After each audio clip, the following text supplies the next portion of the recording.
Annual one-act play. We're calling it Actor's Nightmare. What's a one-act? Okay, as implied, it's a play. What's a one-act, James? I don't know. Anyone else? Doesn't that echo? Anyone else?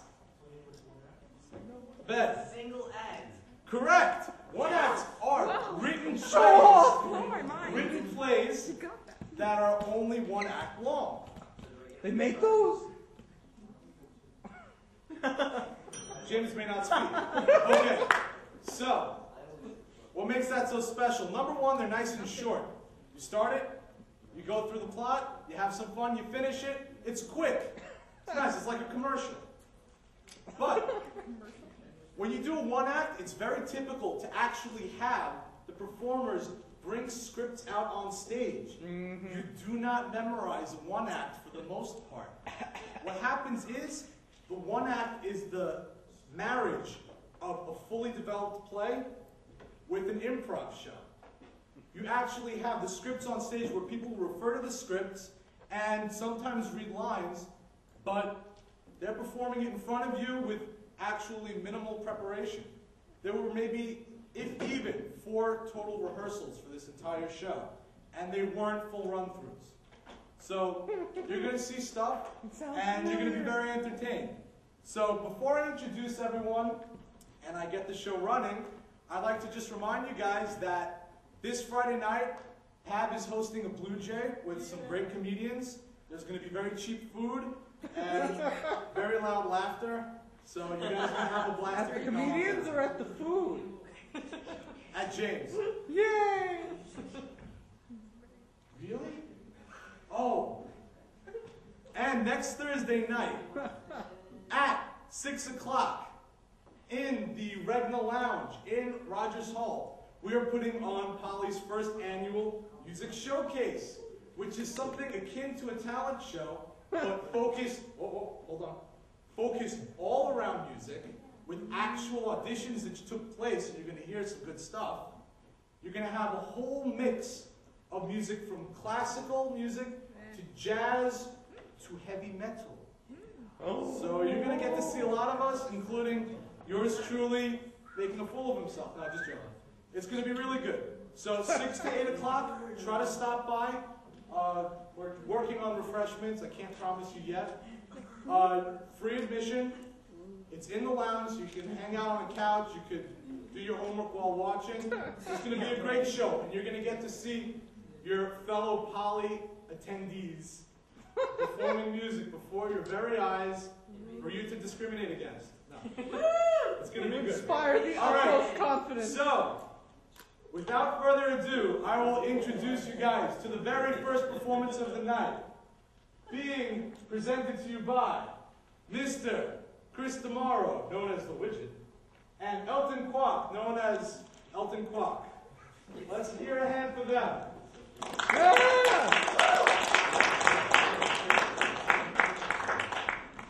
Hey, Widget. Hello, Elton. You know what? The Mets manager said I can coach the team as long as you're on the team too. If you're the coach, Elton, you must know all the players' names. Oh, absolutely. In fact, on this team, we have some players with some awfully strange names on the team. For example, we have who's on first, what's on second, and I don't know is on third. Well, that's what I came here to ask you. I want you to tell me the names of the fellows on the Mets team. I'm telling you who's on first, what's on second, and I don't know is on third. You know the fellows' names? Yes. Well then, who's on first? Yes. I mean the person playing first base. Who? The fellow's name on first base of the Mets. Who? The guy on first base. Who is on first base? What are you asking me for? I'm not asking you, I'm telling you.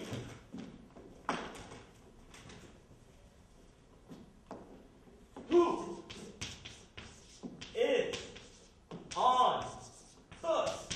That's what I'm asking you. Who's on first? That's the man's name. That's whose name? Yes. Well then go ahead and tell me. Who? The guy on first. Who? The first baseman. Who is on first? Now you've got a first baseman or what? Why, certainly. Well, all I'm trying to find out is what's the guy's name on first base? Oh, no. What's the guy's name on second base? I'm not asking who's on second. Who's on first? That's what I'm trying to find out. Well, don't change the players around. I'm not changing anybody. Take on first base? What's the guy's name on second base? I'm not asking who's on second. Who's on first? I don't know. He's on third base. We're not talking about him. Wait, how did I get on third base? You mentioned his name. If I mentioned the third baseman's name, who did I say was playing third? No, who's playing first? Stay off at first, will ya? Please. Now, what is it you'd like to know? What is the fellow's name on third base? What is the fellow named on second base? I'm not asking who's on second. Who's on first? I don't know! Third base! When you pay the first baseman every month, who gets the money? All of it. Who gets the money? Every dollar of it. When you give the guy the money, who gets it? Yes, he's entitled to it. Sometimes his wife comes down and collects it. Whose wife? Yes. Listen, when you give the guy a receipt, how does he sign it? Who? The guy that gives the receipt to. Who? That's how he signs it. You got an outfield? Certainly. The Mets got a good outfield? Oh, absolutely. The left fielder's name. Why? I don't know, I just thought I'd ask. Oh, I just thought I'll tell you. Well then, who's playing left field? Who's playing first? Stay out of the infield. I want to know what's the guy's name in left field. What's on second? I'm not asking who's on second. Who's on first? I don't know. Third Base! Now, take it easy, man. And the left fielder's name. Why? Because. Oh, he's in center field. Wait a minute. You got a pitcher on a team? Won't this be a great thing about a pitcher? I don't know. What's the pitcher's name? Tomorrow. You don't want to tell me today? I'm telling you, man. Well, then go ahead. Tomorrow. What time? What time what? What time tomorrow are you going to tell me who's pitching? Now listen, who is not pitching? Who's on... Break arms if you tell me who's playing Then first! why did you ask me? All I want to know is what's the pitcher's name? What's on second? I don't know! Third base!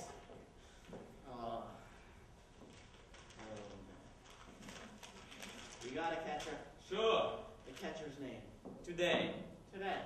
And tomorrow's pitching. Now you got it. Oh! The Mets got a couple of days on their team, that's all. Well, I can't help that. What do you want me to do?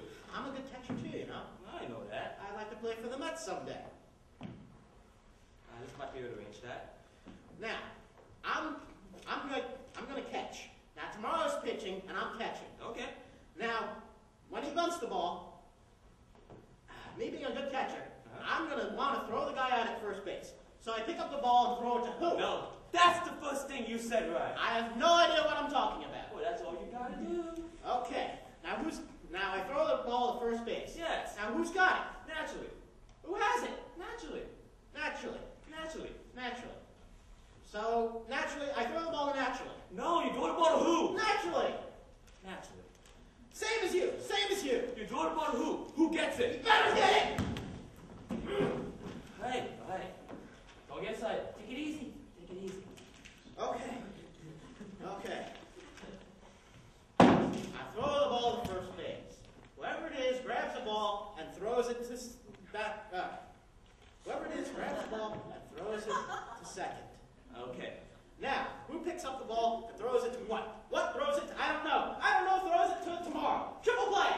Could be. Okay, another guy gets up. It's a long fly ball to because. Why? I don't know. He's on third base and I don't give a damn.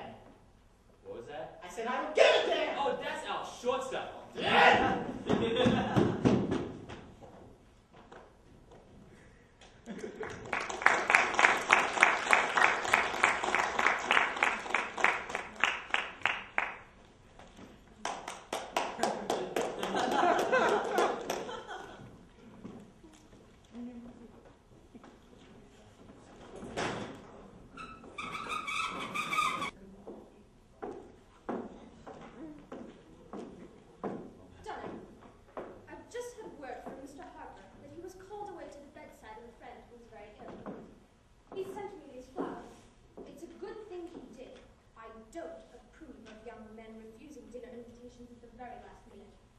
I'll take the box and paper, Mrs. Pringle. It's too bad. After you set it all so beautifully. And it's getting so late. Someone might be coming any moment. How's Cook? Cook's in a temper as always, madam. I'm glad to hear it. She's like an actress. The better the temper, the better the performance. As long as she serves us a good dinner, I don't care how much she swears. The rest of you can just keep out of her way. Where's Gustav? I'm sorry to have to say it, madam, but there's such an awful blizzard out. He's sweeping off the sidewalk. Oh, dear me, yes. I should have ordered an awning. But who expects a storm like this? Here are the place cards, Mother, and a diagram. Shall I put them around? Yes, dear. Elaine, I'm going to look after your father. He's so helpless about his ties. Remove one plate, Dunham. Remove one plate, madam. Oh, madam, it is a certainty. You wouldn't sit down with 13. 13? Why, you're right. 13. We can never sit down with 13. That's all due to Mr. Hopper's negligence. Sick friend, nothing. He's just one of those careless men who never answer their invitations in time. His flowers, indeed, to make me forgive him. Now look at the trouble he's put me to. 13! I wonder whom I could get to come in at the last minute. Quick, Elaine, help me think. There's always Uncle George. He never opens his head. Mr. Morgan, madam. He always tells a joke or two. Well, yes, Dunham, that's clever of you.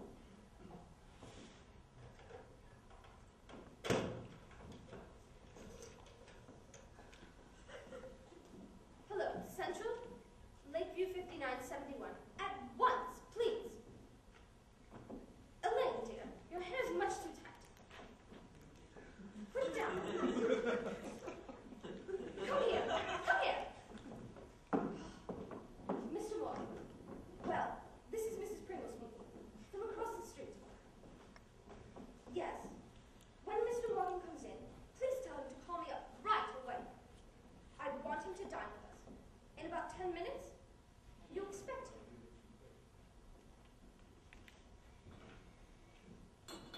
Have him call me right away. Now, if he shouldn't get it, then what'll I do? Well, Mother, I don't have to be at the table. It's your party anyway. Everybody's married and older than I am. Didn't I put you next to Oliver Farnsworth? Millions! He's worth millions! Well, he won't be giving me any. Can't he marry you? Aren't you going to try to make a good match for yourself? I fling every eligible man I can at your head. Can't you finish the rest yourself? You're trying to marry me off to anyone as important as he is. He frightens me to death. I lose my tongue. I'm afraid of him as I would be afraid of the Prince of Wales. The Prince of Wales! Oh, what I wouldn't give to have the Prince of Wales in my house. New York has lost its heart to him. I was just telling Mr. Farnsworth yesterday that I'd give anything to have the Prince here. I would establish my social position for life. And I've such a reputation for being a wonderful hostess. Damn me, the phone! Hello? Mrs. Sedgwick? Yes, this is Mrs. Pringle. What? No! Oh! Caught in a snowdrift? Can't get another car? Oh, good. The widow can't come. Look, 2 plates down. Oh, that's a shame. I'm heartbroken. Oh, my dear, how can we get along without you? But have you really tried? Oh, I'm reduced to tears. Goodbye, dear. Well, I'm glad she dropped out.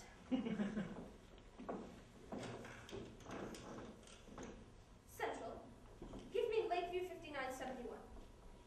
Dunham, with 2 less, you can save 2 cocktails and at least 4 glasses of champagne. Has Mr. Morgan come in yet? Well, don't give him the message I telephoned before about crossing the street to Mrs. Pringle's for dinner. It's too late, you understand? Well, anyway, I've invited Clem, returned my indebtedness, and saved my champagne besides. The liquor is getting low, madam. What with prohibition and entertaining so much. But, Mother, if you have only 12 people, Father can't sit at the head of the table. But he has to sit at the head. It looks too undignified when the man of the house is put to the side. There's no other way. There must be a woman on each end. Oh, how absurd! I always forget. Of course, 12 is an impossible number. I don't want to put any of these women at the head. There's Mrs. Darby, such a cat. I wouldn't give her the honor. And Mrs.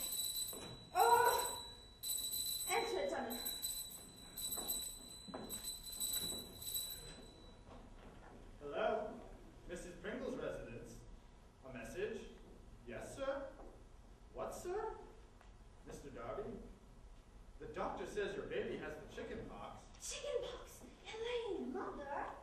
Yes, sir. Mr. Darby sends his apologies, but owing to the transmutability of the disease, Mr. and Mrs. Darby feel obliged to regret, and also their house guests, Mr. and Mrs. Fleetwood. That's 4 out. Then you're only 8. Quick, the plate's done 'em.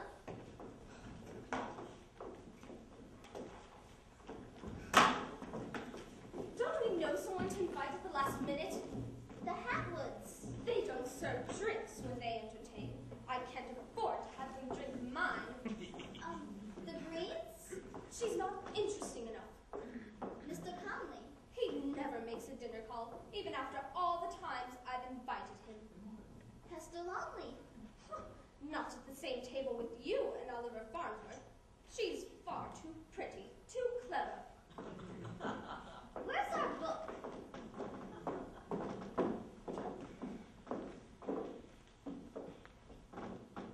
The Tuppers. The Tuppers? Good heavens, Elaine! 6 in the family? That would get us back up to 14. Then Father could sit at the head of the table. Well, try them. I'll rush and tell your father to hold up the drawing room.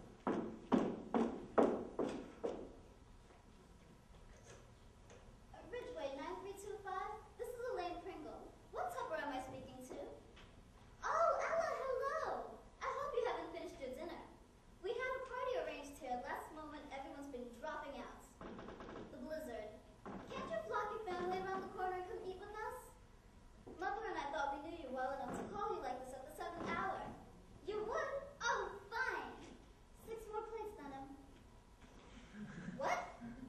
Oh, well, but Dunham, get Mother quick. Yes, of course. Love it. Why, certainly. Yes, my dear. All right. Great Caesar, now what have I done? What is the matter, Elaine? What? Now I've done it. I've just done it. But I couldn't get out of it. I just couldn't. You weren't here. I always lose my head and bungle things. What? Don't keep us waiting like this. What is it? I invited Ella and the family, and she accepted. And then she said they had 2 house guests, and would it be all right? And of course I said it would. And now we're at 16. 16! But madam, the table's not that long. Elaine! That's just like you. No tact. No worldly wisdom. Well, we'll have to make the best of it. And insert another board. But the dishes, madam. And we only have 14 squabs. I won't eat any.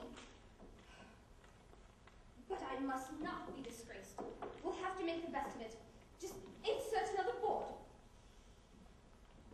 But Mother, I needed to sit at the table. You're going to sit right next to Oliver Farnsworth. Now, I don't wish to hear another word about it. But can we squeeze them in without all the trouble of adding another board? If I move the plates and the chairs a little closer. Have you forgotten that Mr. Tupper weighs something like 250 pounds? And Mrs. Conley has no waistline. It can't be done. Cook is in a rage, madam. She says she is only prepared for 14. I can't help it. She'll have to prepare for 16. Tell her to open cans of soup and vegetables. But the ice cream forms and the gelatin molds. I'll pretend I don't like them. And I'll pretend I'm on a diet. But I really wouldn't have to be at the table. Be still. Oh, the telephone. Now what? Don't answer it. It's driving me mad. Oh. Hello. Yes, this is Mrs. Pringle. Oh, yes. Jessica. What? The blizzard. You're cold. Too dangerous. Oh, Jessica. You poor dear. Yes, your husband's right. It would be foolhardy. Put on a mustard platter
afraid of freezing in the blizzard, as if he didn't have half a dozen limousines to carry him to the door. Selfishness, downright rudeness, and worth millions. Just a match for you, Elaine. And I was bound you should meet him and sit next to him at the table. And now, I don't know when I can give you a chance like that again. I'm perfectly furious. I'll never speak to him again. But perhaps, Mother, he really did have business and was called to work. And I, one of the most important hostesses in the city. People clamoring to receive my invitations. All my affairs are a success. I won't have a failure. I can't bear a failure. I insist that they all shall be successes. He was my most important guest. He's such a man's man. So important financially. Every other man considers it an honor to meet him. And now, not coming. I'm furious. Furious. It's all this damnable blizzard. Now I will have to stay away from the table. His not coming makes us 13 again. Go to bed. Go up to the nursery. I'll send you milk and crackers. It's not my fault that he had business out of town. Yes, it is. If you'd perk up a bit and not be so timid and make something of yourself, he would hear about your attractions from other men and be curious to meet you himself. Oh, what a family I have. No one to help me with my ambitions. Go to bed. I certainly won't sit down to 13. Go to bed and get out of my sight. It was Mr. Morgan, madam. Mr. Morgan? But I telephoned his maid to tell him not to come. He couldn't have received the second message, madam. For I heard him explain to Mr. Pringle how happy he was to receive your telephone invitation. That makes you 13 again. Unless you don't want me to go to bed. Of course I don't want you to go to bed. We're back to where we started. 14, Dunham. I'll get the cocktails ready, madam. Annie told me there were several motors making their way through the snow. It's late now, and cook's swearing about the dinner getting too dry. I won't answer it. I should say not. Yes? Yes? Mrs. Tupper. Mrs. Tupper, but now you must come. We're prepared for you. Yes, for 8 of you. Your daughter told my daughter about your house guests, and we are delighted to have them. But now we're set for you. But every plate is set. But your daughter was quite right. It wasn't an imposition at all. But you must come now. Of course my daughter had authority to invite the guest of... Oh, 8 isn't at all a big number. There's room. The table is all set. But I beg of you. But my dear, you are not imposing. Oh, but how foolish of you to take that stand. Why, my dear, my dear... What do you think of that? Mrs. Topper is perfectly furious at Ella for telling you about the house guest. And she says Ella has no tact, that nothing would induce her to bring 8 when we invited 6. So she's leaving Ella and Henry at home. Only 6 are coming. Remove 2 plates, Dunham. We're 12 after all. But if you leave at 12, Father can't sit at the end. I shall go mad! I'll never entertain again. Never, never. People ought to know whether they're coming or not. But they accept and regret and regret and accept. They drive me wild. This is my last dinner party. My very last. A fiasco, an utter fiasco. A haphazard crowd hurried together when I had planned everything so beautifully. Now how shall I seat them? How shall I seat them? If I put Mrs. Tupper here and Mrs. Conley there, then Mr. Tupper has to sit next to her husband, and if I want Mr. Morgan there, oh, it's impossible. I might as well put their names in a hat and draw them out at random. Never again.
There are two strange gentlemen in the lower hall. They presented this letter. He said he was the secretary. All the other guests are upstairs in the drawing room, madam. I counted 12 in all, including you and Mr. Pringle and Miss O'Leary. But the two gentlemen downstairs, madam, are waiting for your answer. The one gentleman's face looked very familiar, madam, but I just can't place him, although I'm sure I've seen his face somewhere. Seen his face somewhere? Oh my goodness, Elaine! It's the Prince of Wales! The secretary said we cut off the telephone or Central disconnected you. He was about to tell you that Mr. Farnsworth knew that the blizzard had prevented His Highness from keeping an engagement way uptown. The Prince of Wales? Sitting in my lower hall, waiting for me to ask him to dinner? But then we'd be 13 again. There's the secretary, miss. He is his bodyguard. Certainly, the secretary, Elaine. We shall be 14 at dinner. Serve the cocktails, Dunham. The guests may sit anywhere they choose. I shall bring the prince in with me. But, Mother, wasn't it nice of Oliver Farnsworth to set a prince in his place? Didn't I always say that Oliver Farnsworth was the most considerate of men? I think I shall like Mr. Farnsworth. Silly child. It is too late now to like Mr. Farnsworth. It's time now to like the prince. I always manage somehow to be the most successful of hostesses. Thank God for the blizzard.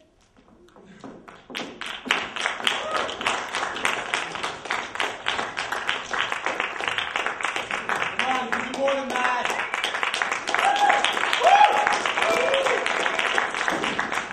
Dating class. This is the second part of our course in elementary dating for men. I'm very pleased with today's turnout, some 10 people or so, which is very gratifying. Today we look at our first date. Obviously, taking a girl out for the first time is a very complex issue. The first crucial step is having arranged to pick up your date, not to look like a complete idiot when you open the door.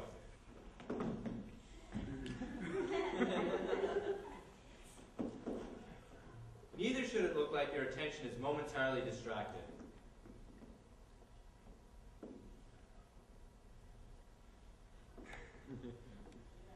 But when you do notice her, it is vital to say how pretty she is looking straight away.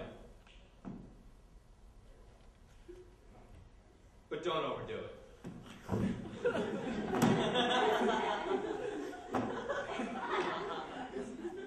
If at this point you are introduced to her parents, attitude is all important. You could be too casual. You could be too keen.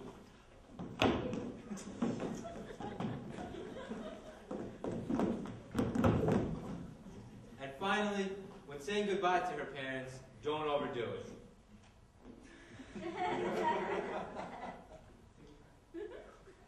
Lead her to your car, and remember, open the door.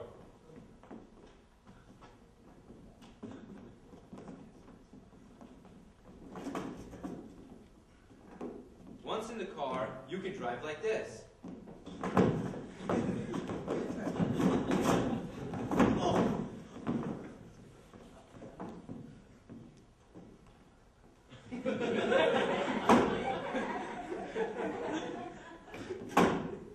You might lose her attention if you drive like this.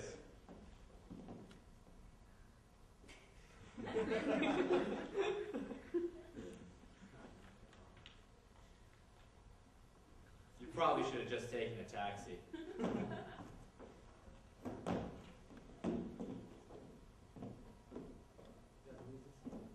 Before long, you will arrive at the restaurant. Escort her to your table, then tuck her into her seat.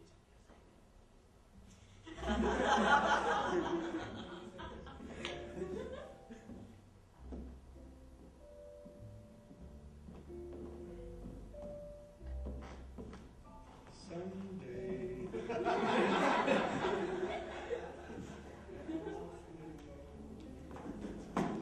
Now you must attract the waiter's attention.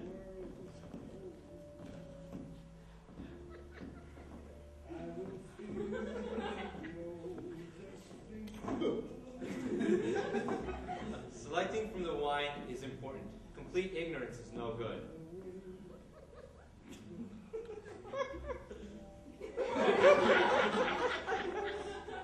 When the bottle arrives, there is much to be made, and the tasting of it, but don't be too professional.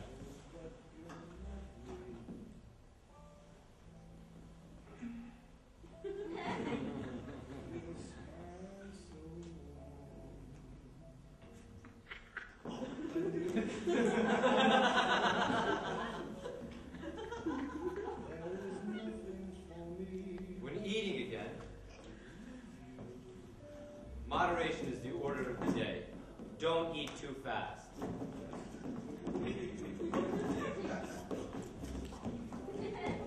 But don't eat too slowly.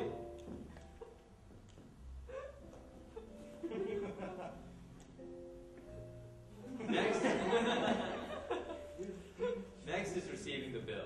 This is a very important moment. You must be sure not to lose your cool. This is right.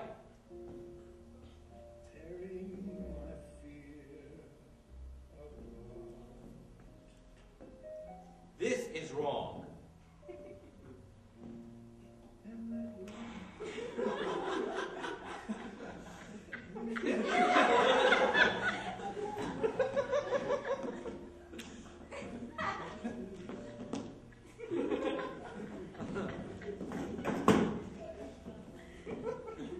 The girl may offer to pay herself, in which case you should refuse.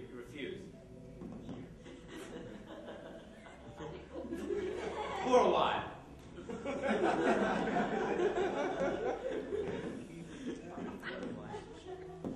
Take your date out of the restaurant and make her believe that the food was lovely, even though you didn't like it.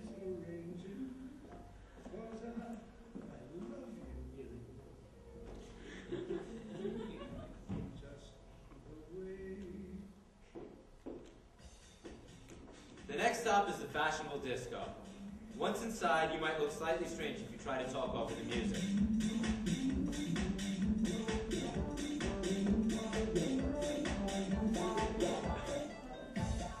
So just stand casually and look sexy. This is good.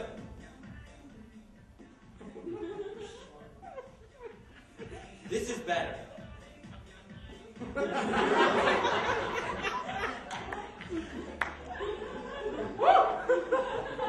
And this is starting to be misguided.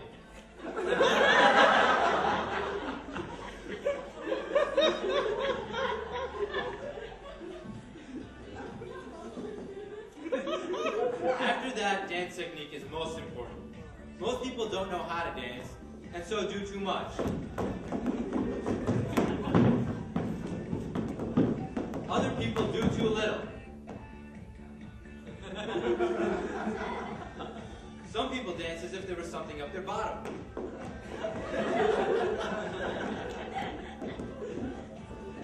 And other people dance as if something was coming out of their bottom.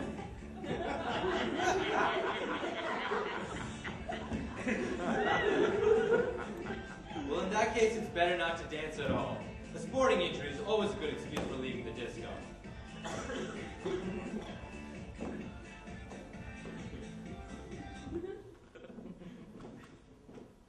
20 minutes later, you should be back at your place. It is important to relax and make your guest feel at home. She may probably feel as nervous as you do, and therefore there's no need to make any special extra effort.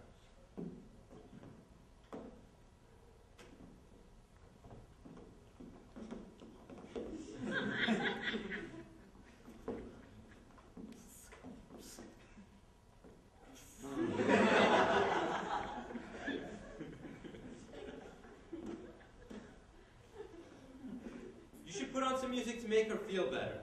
We can't help you with the choice of the CD, but no matter what the circumstance, Britney Spears or the Spice Girls would be a great mistake.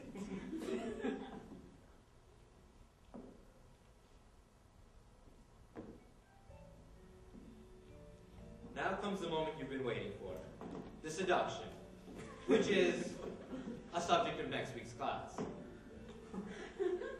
All right, he's a rough guy, so we'll do it tonight. This is right.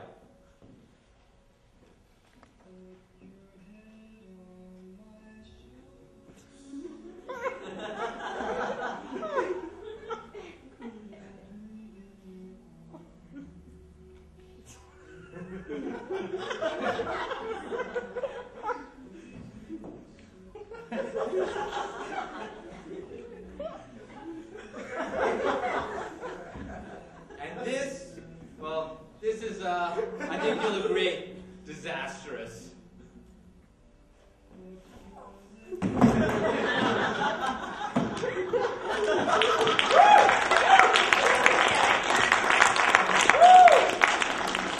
Pretty good. Come on. Again.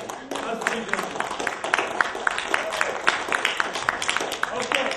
So, don't get excited. It's not over yet. We still have 2 more performances lined up. 2 great performances. We left the best for last, believe it or not. So, we're going to take a quick intermission so that the performers get a short of a break. They can't speak tonight. So that the performers get a bit of a break, relax a little bit, chill, drink some tea, use the bathroom, fall asleep, call their moms, doesn't matter. We're going to get started in about 5 minutes? 5 minutes sounds good? 5 minutes sounds good? 7, 10 minutes. 10 minutes. So if you like to step out, use the facilities, get something to drink, get something to eat, get me something to eat. We'll be back soon.